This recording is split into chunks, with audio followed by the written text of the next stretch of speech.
വലിയ കാലയളവല്ല. അതുകൊണ്ട് ഞങ്ങൾ ആദ്യം ആലോചിച്ചത് ഈ സർക്കാർ എങ്ങോട്ടാണ് പോകുന്നത് എന്ന് നോക്കി നമുക്ക് സമരം ആരംഭിക്കാം. ഒരു 5-6 മാസം കഴിയട്ടെ, എന്നിട്ട് ഈ സർക്കാരിന്റെ യാത്ര എങ്ങോട്ടാണ്, സർക്കാരിന്റെ നടപടികൾ എങ്ങനെയാണ് എന്ന് മനസ്സിലാക്കിയതിനു ശേഷം സമര പ്രക്ഷോഭത്തേക്ക് വരാമെന്ന് മനസ്സിലാക്കി നാം കരുതിയത്. പക്ഷേ ഈ ഗവൺമെന്റ് 3 മാസവും പൂർത്തിയാക്കുമ്പോഴൊക്കെ ഈ ഗവൺമെന്റിന്റെ യാത്ര എങ്ങോട്ടാണ് എന്ന് കേരളത്തിന് ബോധ്യമായിരിക്കുന്നു. ഒരു 6 മാസം കാത്തു നിൽക്കേണ്ട ആവശ്യമില്ല.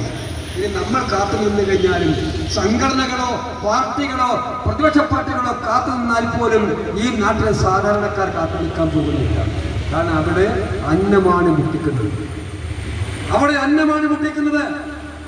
ഒരു മാസം മരുന്ന് വാങ്ങാൻ വേണ്ടി, പെൻഷൻ വേണ്ടി കാത്തിരിക്കുന്ന എത്ര തൊഴിലാളികളുണ്ട്, എത്ര സാധാരണക്കാരനുണ്ട്.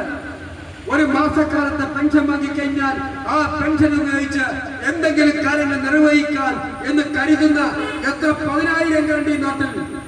ഓണക്കാലം വരാൻ വേണ്ടി പോവുകയാണ്.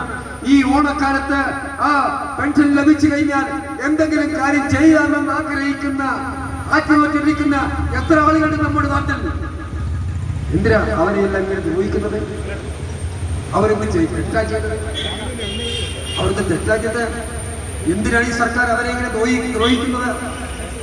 അങ്ങനെ ഈ പാവപ്പെട്ട തൊഴിലാളികളെ ആരോഗ്യമെല്ലാം നഷ്ടപ്പെട്ട് പണിക്ക് പോകാൻ ഒരു ആരോഗ്യമില്ലാത്ത സമയത്ത് വീട്ടിൽ അടങ്ങി ഒതുങ്ങി കഴിയുമ്പോൾ അവർക്കൊരാശ്വാസമായി ലഭിച്ചിരുന്ന ഈ പെൻഷൻ പദ്ധതി ഇല്ലാതാക്കാൻ ശ്രമിക്കുന്ന ഈ സർക്കാരിന്റെ നെറികെട്ട നിലപാടുകൾക്കെതിരായി അതിശക്തമായ സമരവുമായി നമുക്ക് പോകണം. ഇതൊരു സൂചനയാ. പെൻഷൻ വാങ്ങുന്നവർ മുഴുവൻ ഇറക്കി കഴിഞ്ഞാൽ എത്ര ആളുകളുണ്ടാവും? അതാ ഒരു പങ്കാളി. എത്ര ആളുകളുണ്ടാവും കേരളത്തിൽ? എത്ര ആളുകളുണ്ടാവും? 62 ലക്ഷം ആളുകളുണ്ടാവും. 62 ലക്ഷം ആളുകളെ ഈ കേരളത്തിലെ തെരുവീതിയിൽ ഇറക്കിയാൽ എങ്ങനെ വി.ഡി. സതീശൻ മുമ്പോട്ട് പോകാനാവില്ല. അതുകൊണ്ട് ഈ തെറ്റ് തിരുത്തണം. അതാ പറയുന്നത്. കോൺഗ്രസ് പെൻഷൻ വാങ്ങുന്നവർ